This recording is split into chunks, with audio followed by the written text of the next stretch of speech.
So I want to talk to you about one real estate investing strategy that I use. I usually put one of these in my portfolio every single year, and it's called rent to own. And what I like about it is it combines the benefits of a flip with the benefits of a buy and hold.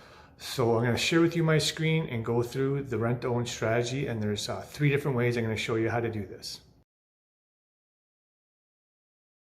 So for those of you who do not know me, my name is David Jovaniello. I'm a real estate investor as well as an agent and a coach here in London, Ontario.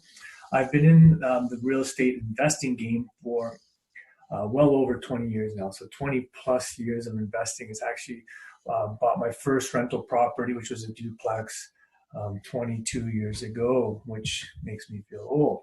So I've done a little bit of everything. My preferred and favorite type of investing is multi-family investing. I've also done some single family. I've done flips, buy and hold, and rent to own. So we're going to talk about rent to own today.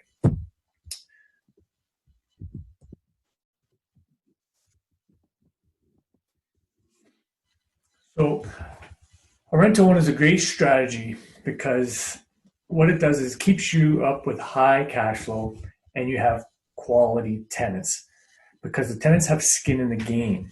They have to give you a down payment, usually a minimum of 3% of the purchase price, if not higher than that. A lot of times I've even had 5% of the purchase price given to me as the down payment. So when a tenant has skin in the game, they're obviously a better tenant.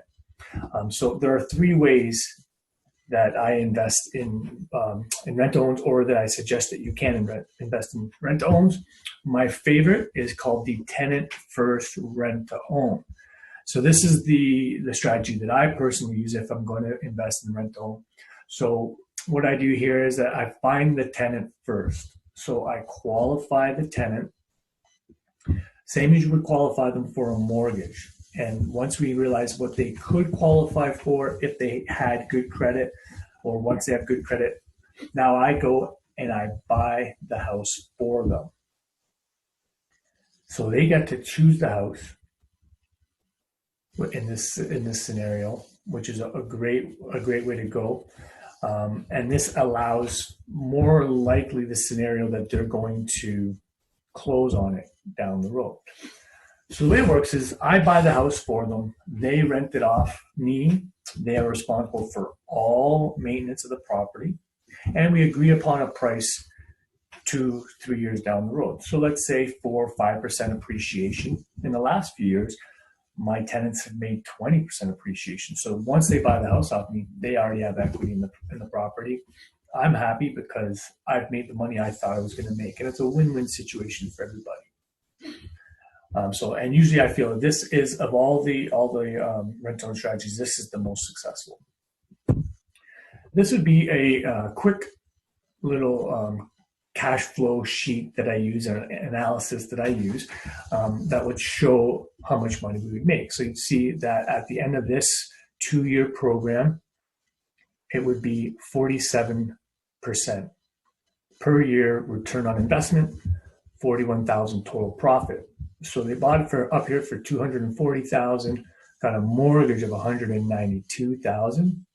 So we had to put down 48,000 plus some land transfer tax, legal costs, taxes. The tenant gave us $7,200 as a deposit. So the total investment needed was 18.57%, a total of 44,575. On this particular one, it was 5% each year. So the tenant agreed to buy the property off me for $264,000. So from the sale of the house, a total profit of $20,000. We had to give back $400 a month for 2 years back to the tenant. So they actually got back $9,600, and their original $7,200 was given back to them.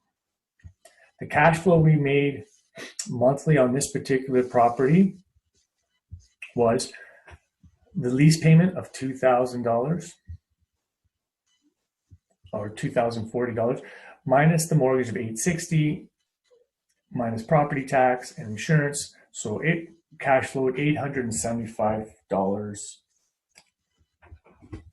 a month. So I don't know what happened there. So a total of 41,000, almost 500 in profit, 2 years, very little work done on my part, and a very good tenant, a win-win situation. They bought the house off me. They were happy. I was happy. Win-win. There's a traditional rent to own, and this is probably ones that might make a little bit more sense to people. So what happened is you already own a house, single family home, and you decide you don't want to sell it yet. You decide you're going to rent to own it to someone. So in this situation, it's the positive here is that you can possibly make a larger profit this way, because you could have bought this house really, really cheap, cheaper than market value. With the tenant first, usually you're going to be buying at market value because the tenant's picking the home. It's the negotiation's low. But this one, you can find a sweet, sweet deal on a piece of property, buy it, and then rent to own it to someone else. So the negative here, though, is that more likely the tenant will not end up purchasing the property at the end of the term. They still could, but the percentage of them buying it at this is lower. Mind you, with that negative, all that means is you just do it again. So that negative actually would only make you more money in the long run. A little bit riskier, you might not find a tenant, but then again, you can always just rent it out as a straight up rental. And then there's the sandwich lease. This one's an interesting one for people, I think.